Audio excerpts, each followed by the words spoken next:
Queridos irmãos, prezados amigos, que a graça e a paz de nosso Deus esteja com cada um de vocês. É um enorme prazer me dirigir mais uma vez a vocês através desse vídeo para juntos estudarmos a palavra de nosso Deus. É uma grande oportunidade, é um grande privilégio que nós temos sempre que temos um momento para nos dedicar ao estudo da palavra. Em especial quando se trata de temas tão importantes como estes que nós estamos estudando no decorrer desse trimestre de 2018, que vem falando sobre batalha, mas uma batalha espiritual, que vem falando sobre a nossa responsabilidade como soldados, que vem falando sobre como nós devemos utilizar a armadura de Deus, e enfim, tudo aquilo que está relacionado a esta batalha. E hoje, não menos importante que as demais lições, nós vamos ver que realmente nós podemos obter a vitória. E que essa vitória ela vem por intermédio de nosso Salvador, essa vitória vem por intermédio de Cristo Jesus. Antes de passarmos ao nosso estudo e ampliar aí o que nós temos que estudar, gostaria de agradecer a todos vocês que compartilham os nossos vídeos, agradecer a você que tem acompanhado toda semana esse estudo que é colocado aí no YouTube ou então no Facebook. Obrigado também por curtir. Ainda que estamos tendo poucas curtidas, por isso volto a insistir com vocês. Coloque lá o seu joinha em nossos vídeos, para que isso possa nos ajudar. Siga compartilhando esse vídeo com todos os seus contatos, com todos os seus contatos do Facebook, do WhatsApp, a mídia social que você utilize. Compartilhe o vídeo. E se inscreva em nosso canal no YouTube. Acione ali a campainha para que você possa receber notificação de novos vídeos. E também curta a nossa página ali no Facebook, que é a fanpage, onde também disponibilizamos muitos materiais concernente ao trabalho que nós realizamos e outros trabalhos e outras atividades que são realizadas, tá ok? Então, ajude a gente a ampliar, a se tornar ainda mais conhecido, e dessa maneira também, lógico, você está compartilhando a mensagem de Deus, tá certo?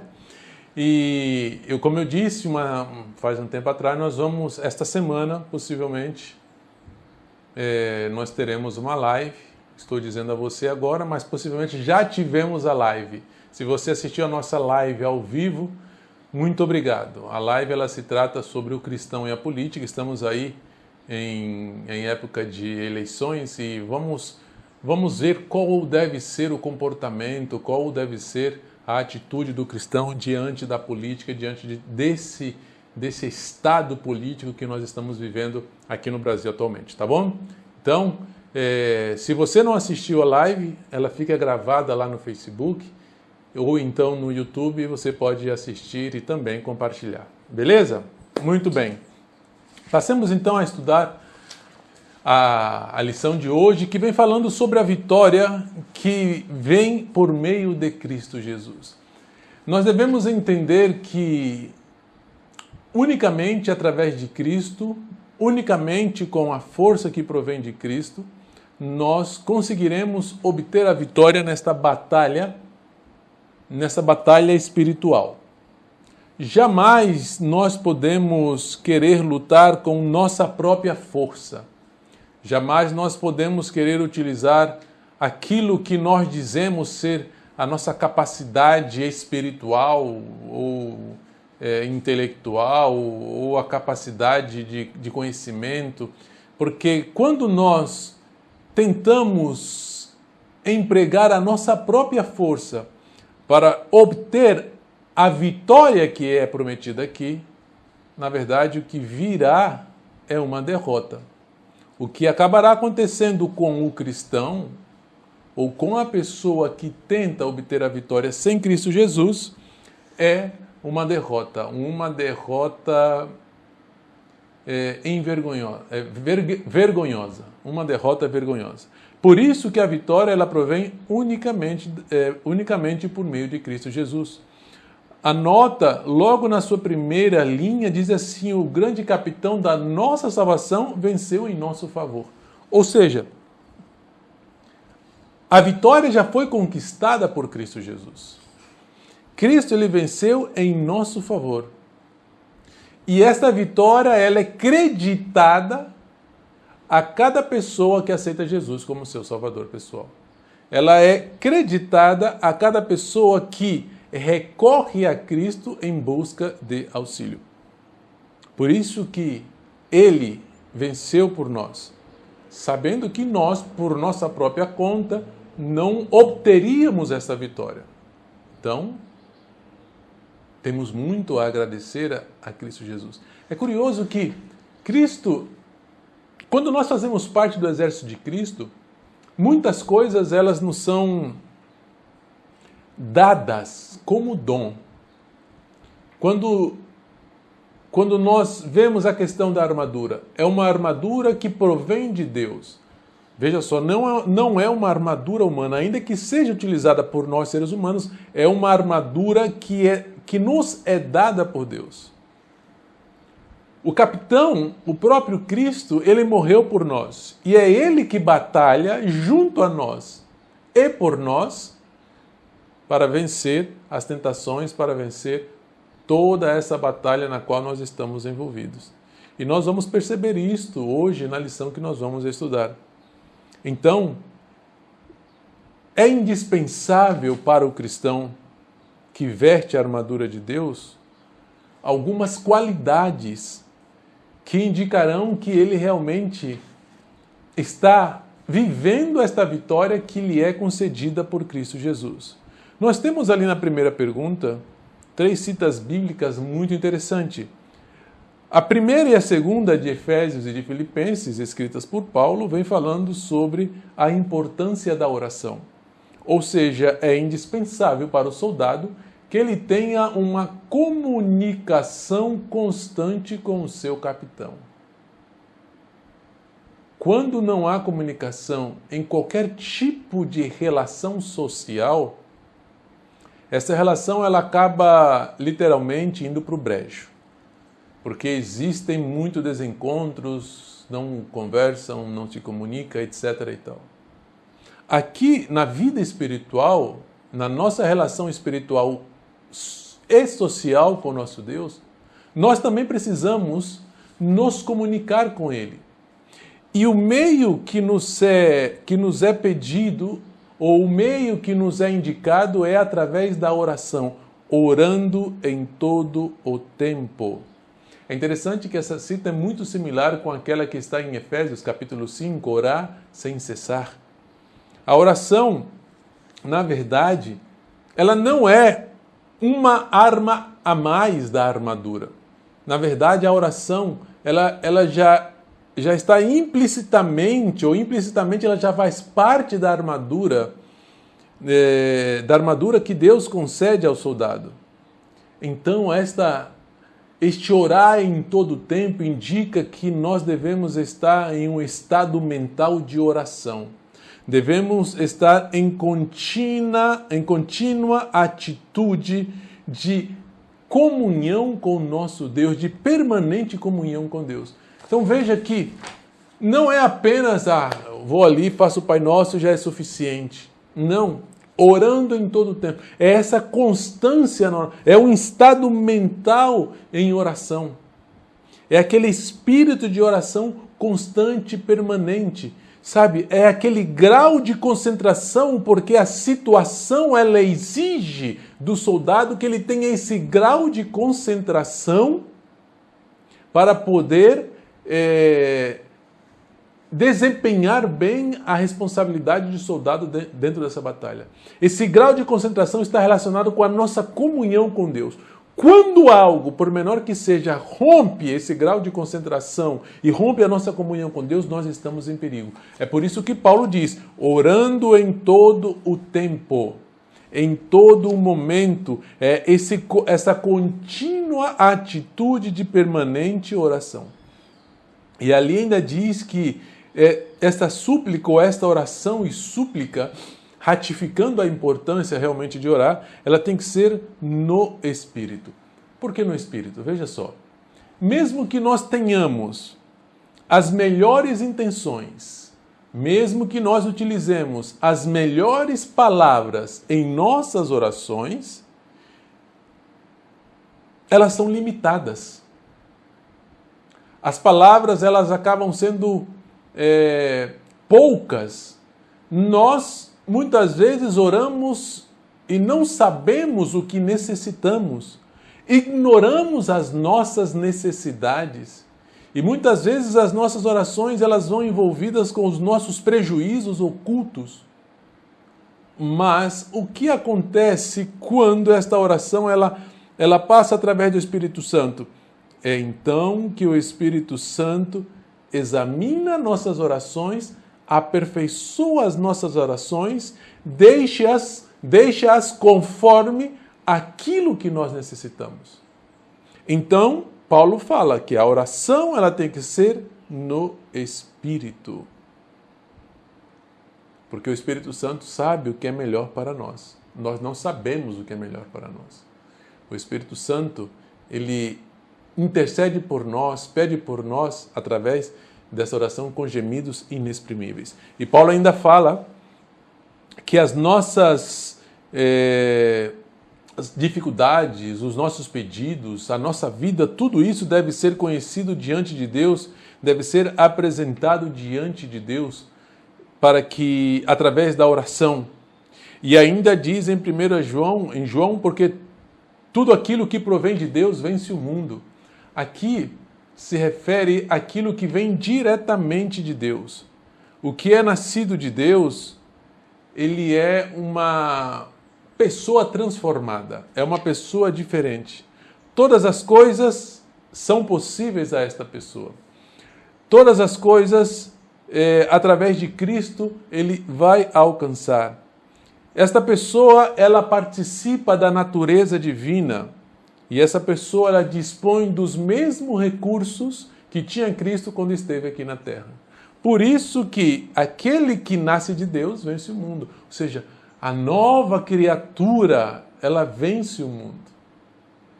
Por essas três características que eu mencionei.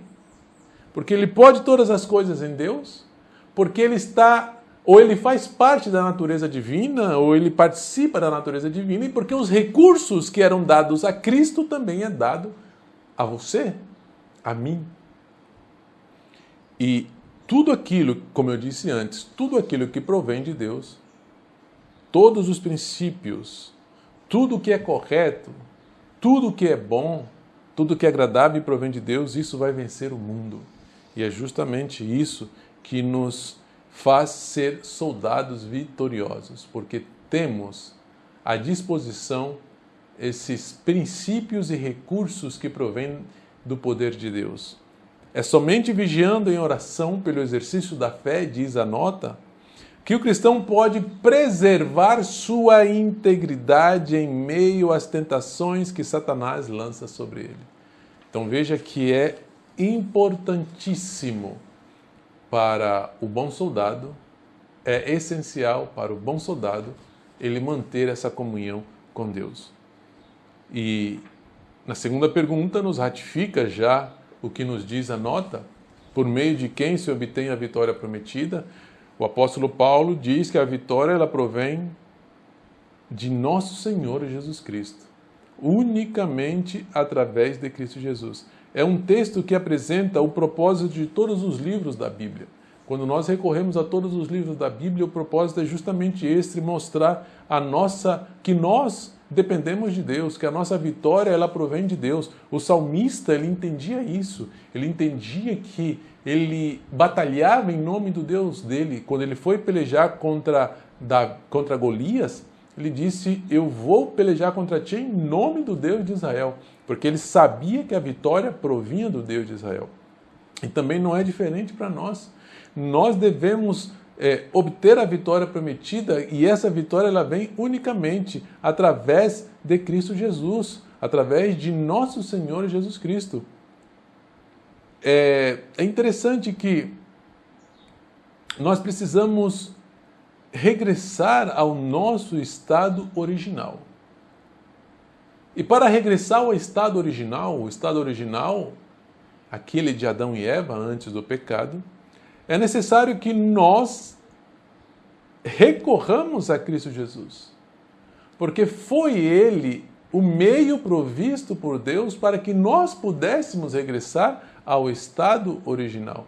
Unicamente através de Cristo nós regressaremos ao estado original. Unicamente através de Cristo nós voltaremos a ser aquilo que era Adão e Eva. Santos, perfeitos, justos, sem nenhum tipo de defeito. Havia simetria em todos os sentidos e aspectos do ser de Adão e Eva. Então, foi Deus que proveu o necessário, que foi Cristo Jesus, para que nós pudéssemos regressar ao estado original. E Satanás, ele não deseja isso, ele vai sempre tratar de batalhar intensamente para que não seja possível alcançar esse objetivo. Aqui na visão que é descrita na nota da pergunta número 2, nós vemos essa batalha intensa entre aqueles que estavam com as insígnias do mundo e aqueles que estavam com a bandeira de Emanuel, com o estandarte de Emanuel. E essa batalha era intensa. Uns caíam, outros se levantavam, uns saíam desse exército e iam para o outro de lá, alguns vinham para o exército de cá. Então, nós percebemos aí que existe uma batalha intensa porque não lhe agrada a Satanás o fato de que as pessoas tenham esta oportunidade de regressar ao estado original ou de obter essa vitória por meio de Cristo Jesus. Mas é dado uma promessa aos vencedores, de acordo com a nossa pergunta número 3, é dada uma promessa, e a promessa que é dada é que eles vencerão pelo sangue do Cordeiro. Os méritos de quem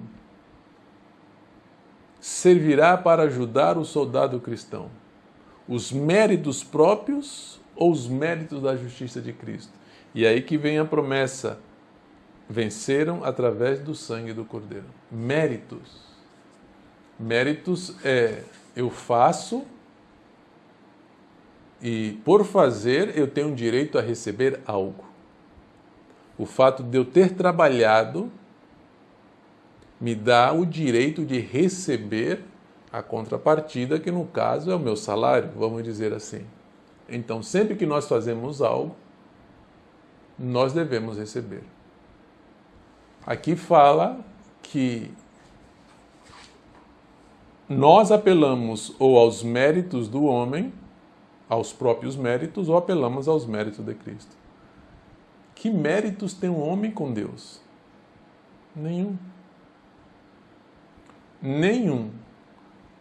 A pessoa pode fazer, desfazer, dizer eu faço, eu não faço, eu obedeço, isso e aquilo outro, mas isso não te servirá de méritos diante de Deus. Se Deus, na verdade, os nossos supostos méritos acabam sendo desmérito, porque toda obra que não provém de fé, ela é pecado. E tudo que nós fazemos sem Cristo é pecado. Então, o bom soldado, ele sempre vai apelar aos méritos de Cristo Jesus. Na verdade, os nossos méritos, eles podem até ser considerados como traição àquilo que fez por nós. É o que diz a irmã White no livro Fé e Obras. Se nós entregássemos os nossos méritos embrulhado em uma caixinha bem bonitinha, vamos fazer uma caixinha de presente bem bonitinha, colocar um lacinho, um papel bem bonito, sabe? E dentro dessa caixa estão os nossos méritos. E entregássemos para os anjos esses méritos, os anjos nos considerariam traidores. Então veja só que apelar o nosso mérito é rejeitar os méritos de Cristo Jesus. Rejeitar os méritos de Cristo Jesus é rejeitar ao próprio Cristo. Portanto, ali nós devemos recorrer aos méritos de Cristo. E veja o que diz Paulo mais embaixo em Efésios capítulo 2, os versos 4 a 9.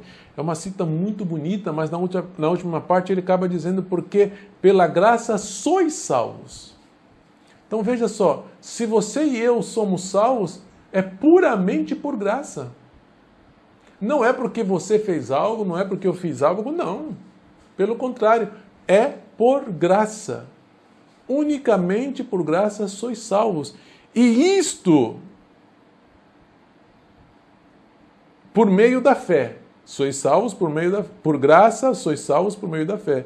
E isto não vem de vós. O que é que não vem de vós?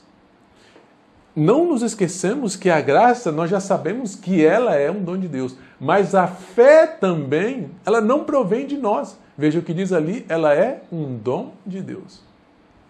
Então, queridos, percebemos aí que Deus, ele preparou, elaborou um plano completo para que nós pudéssemos ser salvos. E ele termina dizendo: não vem das obras para que ninguém se glorie. Portanto, ninguém pode dizer: eu fui salvo pelos meus próprios méritos. Não, isso jamais vai acontecer. Ninguém será salvo pelos seus próprios méritos. Mas bem, será condenada por causa de seus próprios méritos. A pessoa, ou soldado, ou cristão, ele só é salvo pelos méritos de Cristo Jesus. E é aos méritos de Cristo Jesus que cada um de nós devemos recorrer. A irmã White ratifica isso dizendo: quem procura alcançar o céu por suas próprias obras, guardando a lei, tenta uma impossibilidade. É impossível qualquer um ganhar o céu, alcançar o céu, querendo apresentar suas próprias obras. Não pode o homem salvar-se sem obediência. Vale entender que a obediência ela vem a ser resultado da nossa salvação. O homem salvo, o homem que recorre aos méritos de Cristo, ele vai obedecer. Mas jamais irá utilizar a obediência como frutos de sua própria obra para poder alcançar a salvação. Eu obedeci, por isso sou salvo. Não, jamais. Ela segue dizendo: o homem salvar-se-á, não pode o homem salvar-se sem obediência, mas suas obras não devem provir de si mesmo. Cristo deve operar nele o querer e o efetuar segundo sua boa vontade. Inclusive as boas obras que nós fazemos, elas também foram preparadas por Deus. E aqui nos apresenta ainda um último trecho da nota da pergunta 3, lá no finalzinho, o último parágrafo. No mais íntimo de nosso ser, deveríamos perceber que todos os nossos esforços são totalmente inúteis por eles mesmos, pois só no nome e pela força do conquistador é que poderemos ser vencedores. Bom, creio que estas citas, elas indicam aí a nossa incapacidade sem Cristo Jesus. Os bons soldados, eles estarão revestidos, ou os vitoriosos, os bons soldados vitoriosos, eles serão revestidos, então, com vestimentas de vestes brancas. É isso que eu digo, é regressar ao estado original, porque essas vestes brancas, elas significam pureza, elas significam dignidade, elas significam justiça. E esta vestimenta, ela não foi tecida por homem algum, ela não pertence aos homens, ela não foi elaborada por nenhum homem, pelo contrário, é uma vestimenta que foi feita nos teares celestiais. E elas pertencem ao fiel como resultado deles terem recorrido aos méritos de Cristo, como resultado deles terem recorrido ao sangue de Cristo Jesus. Então veja só o fato de que regressaremos à pureza original, regressaremos ao estado original, como é o objetivo de Deus. Então o vencedor ele será vestido com essas vestes brancas, porque indica pureza, indica inocência.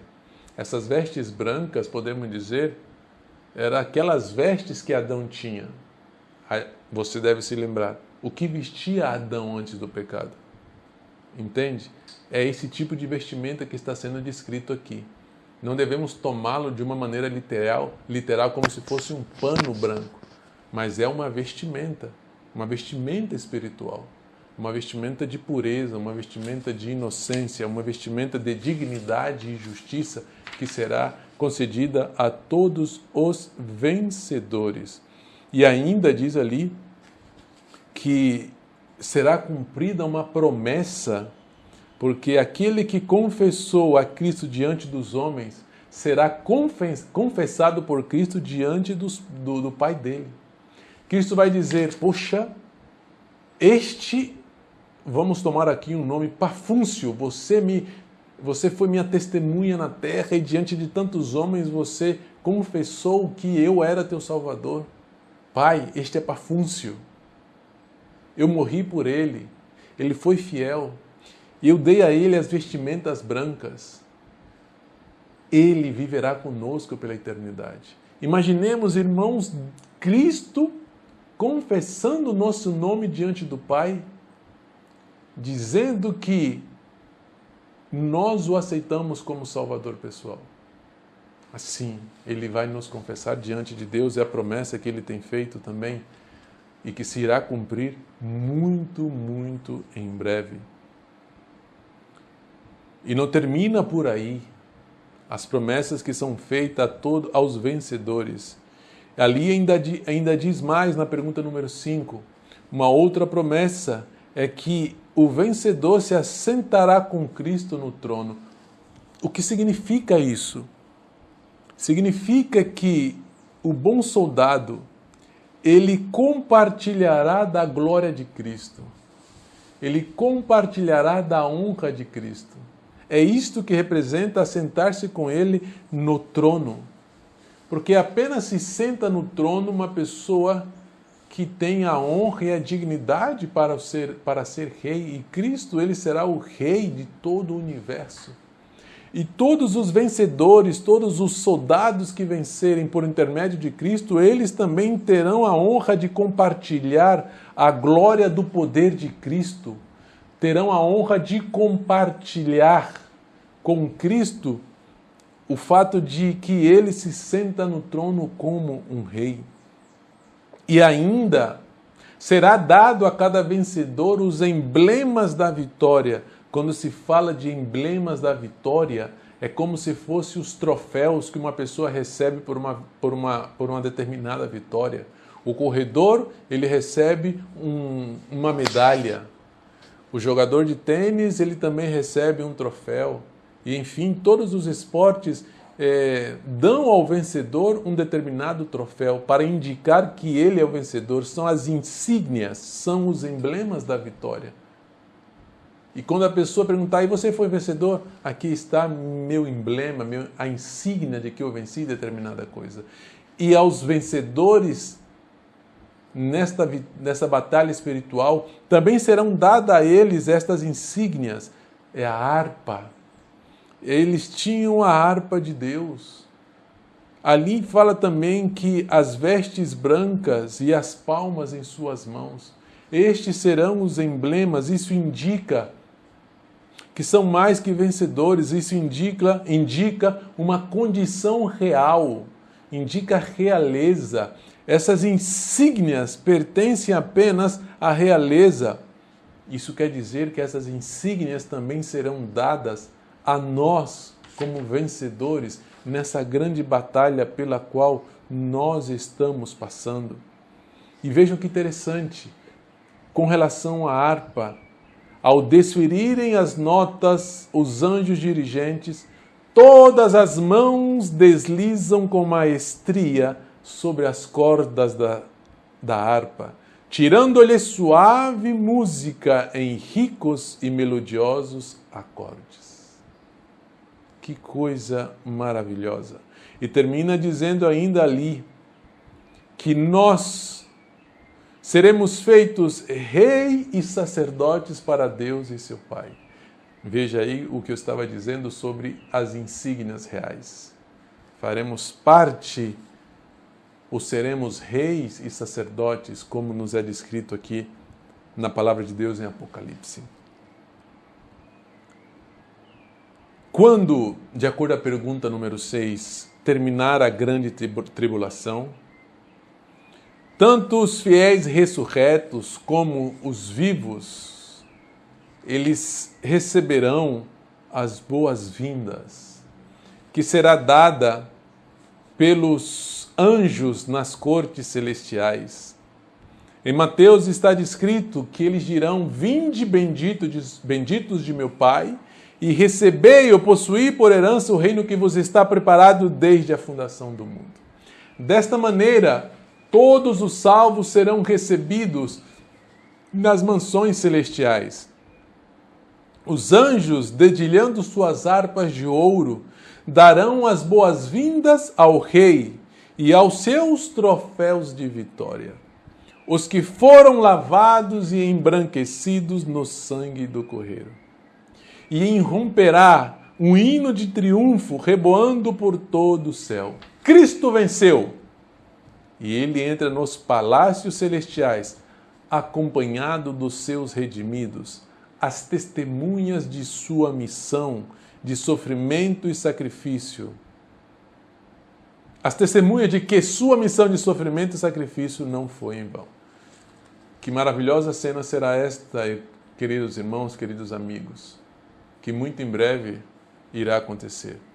E que todos nós podemos fazer parte dessa cena. Basta recorrer a Cristo Jesus, basta recorrer aos méritos de Cristo Jesus. E por fim, ainda uma outra visão do que irá acontecer neste momento. Ali nos fala sobre uma visão que é descrita por João, profeta de Pátimos, falando sobre os cânticos da vitória. Ali falam sobre o cântico de Moisés, que os vencedores cantavam o cântico de Moisés, como também o cântico do Cordeiro. O cântico de Moisés é um cântico de libertação. É um cântico que foi entoado por Israel logo depois que eles cruzaram o Mar Vermelho. E eles celebravam a libertação do poder egípcio. Os salvos, os vitoriosos em Cristo também entoarão um cântico de libertação. Um cântico que celebra a vitória sobre a besta, sobre Babilônia, sobre tudo aquilo que aconteceu no mundo, sobre a tirania do pecado. Cantaremos também esse cântico de libertação, cantaremos o cântico do Cordeiro. A libertação dos salvos, ou a nossa libertação, ela só foi possível por causa de Cristo Jesus, porque Ele morreu na cruz por cada um de nós, porque Ele é o Cordeiro de Deus. Por isto Ele é digno de receber toda a adoração, de receber toda a honra. Ele é digno deste canto de libertação. E quando nós lemos o que é dito nesse cântico do Cordeiro, ali exalta as grandes maravilhas das obras da mão do Cordeiro. Ali exalta o poder do Cordeiro, que ele é todo-poderoso. Ali fala que todos os seus caminhos são justos e verdadeiros. E ali fala que ele é o Rei dos santos, Rei de reis. Então veja que maravilhosa será esta cena quando todos os salvos estejam entoando esses hinos. Queridos, sabe, já escutei muitos corais cantando. E muitos desses corais cantam magnífico, lindo, harmonizam. Mas eu digo a vocês, na verdade, eu quero é fazer parte do coro celestial. Eu quero cantar junto com todos os salvos. Eu quero tocar a harpa junto com os anjos. Quero cantar o cântico da vitória. Você já é vencedor. Eu já sou vencedor. Tomemos posse da vitória através de Cristo Jesus. Que o Senhor possa te abençoar, que o Senhor possa te guardar e que realmente Ele possa nos levar em segurança, nos guardar em segurança até o momento que tenhamos que encontrar com Ele, quando Ele vier nas alturas celestiais. Esse é o meu desejo em oração em Cristo Jesus. Amém.